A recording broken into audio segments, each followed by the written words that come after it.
barusan kayak ngebisikin aku gini. Aduh. Dia kayak ke belakang aku terus ngebisikin. Jadikan tempat ini rumah kalian lagi.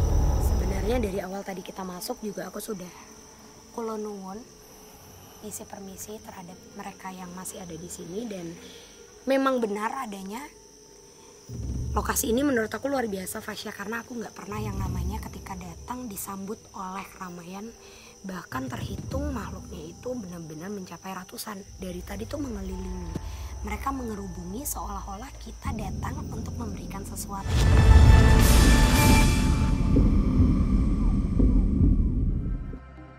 Dan di segi lain, ada sesuatu yang bisa kita bilang.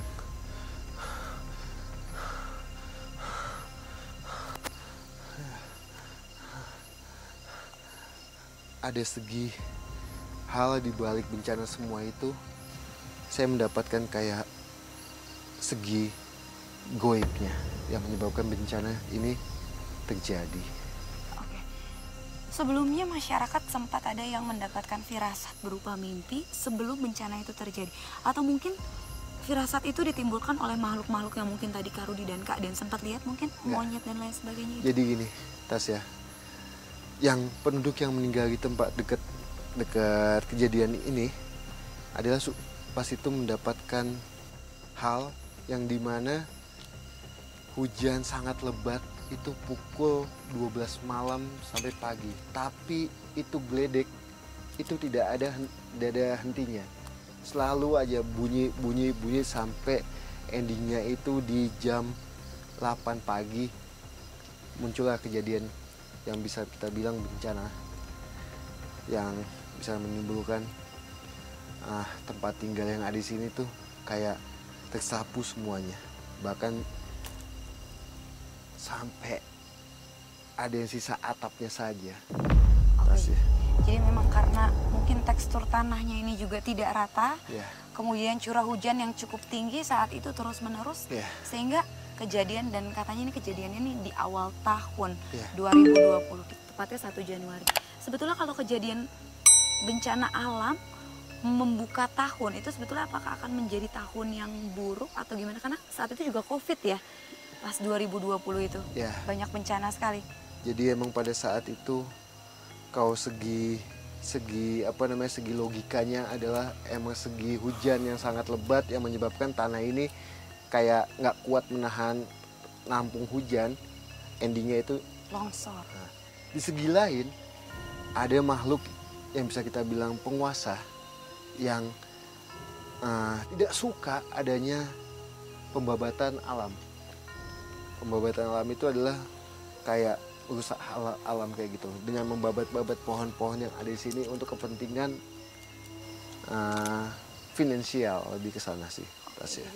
Karena memang mungkin manusia cukup mengeksploitasi alam ya, sehingga terjadinya pembabatan pohon dan lain sebagainya itu mereka tidak suka seperti itu ya, kurang lebih. Mungkin Rudi mendapatkan visi yang hal lain. Jadi jin korin para korban berteriak-teriak, memanggil-manggil. Ada beberapa yang minta tolong, ada yang seperti berbisik-bisik tapi nggak jelas apa yang dia katakan. Penelusuran semakin mencekam. Para sosok astral yang disinyalir merupakan faktor lain dari bencana yang terjadi satu persatu mulai memberikan tanda yang nyata. Lantas apakah kami mampu menuntaskan misteri yang menuntun kami ke sebuah pernyataan bahwa bencana yang terjadi terdapat keterlibatan sosok astral yang sejak dulu mendiami maupun menjadi alasan utama kampung ini berdiri? Sosoknya itu barusan kayak ngebisikin aku gini. Aduh. Dia kayak ke belakang aku terus ngebisikin. Jadikan tempat ini rumah kalian lagi. Di luar dari bencana yang terjadi, mitos akan adanya interaksi dari sosok astral yang kerap disebut leluhur dengan warga sekitar menjadi pertanda bahwa sebenarnya kampung Nyomplong memiliki cerita misteri sendiri yang jauh terkubur lama dan coba kami angkat kembali. Itu ada firasat wangi rokoknya itu kan udah meninggal ya. Ini bau rokoknya Mbah katanya, ini di mana ya Abah katanya, ini rokoknya Abah gitu. Dari perasaan ibu katanya, selamat katanya. Wanginya itu tercium rokoknya, padahal di situ nggak ada yang rokok kayak gitu. Karena kan pada dasarnya sebenarnya tidak serendah ini ya, tapi Iya. karena akibat longsor itu jadi makin rendah dan itu banyak banget yang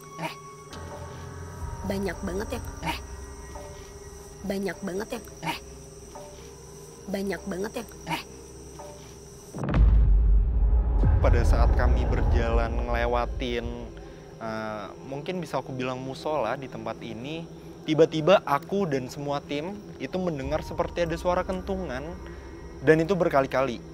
Walaupun memang dari penjelasan Frisly, mungkin sosok-sosok di sini itu bukan berniat mengganggu, tapi di situ aku udah takut banget sih. Fasya mungkin itu kayak dikasih tahu kali ya, coba menjauh atau kita emang langsung aja ke sini. Yuk. Pelan-pelan. Gak apa-apa sama aku. Wow.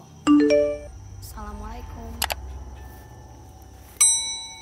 Oke, kita coba untuk ke dalam. Dan menarik mundur lagi peristiwa. Oh ini serem banget ya, kok aku takut banget ya tiba-tiba. Pada saat aku dan Kak Frisly memasuki rumah itu, dan di situ aku udah bener-bener takut banget. Bahkan jujur, aku itu nggak mau masuk rumah itu karena aku udah ngerasain hawa yang gak enak banget sih.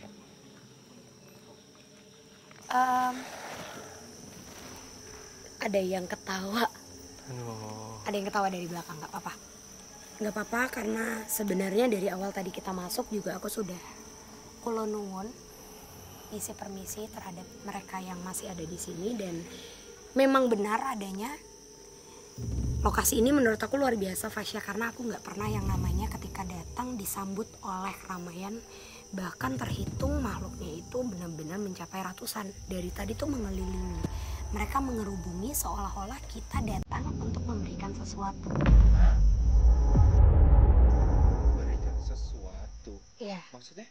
Karena gini Fasya, setiap rumah, setiap tempat tinggal yang memang ada di sini, itu masing-masing pasti ada sosok leluhur yang memang mereka dulunya tinggal di sini. Jadi, sebentar. Oke pemirsa, sekarang sepertinya Kak Frisly sedang mencoba untuk mengkilas balik di tempat ini atau di rumah ini, dulunya itu seperti apa.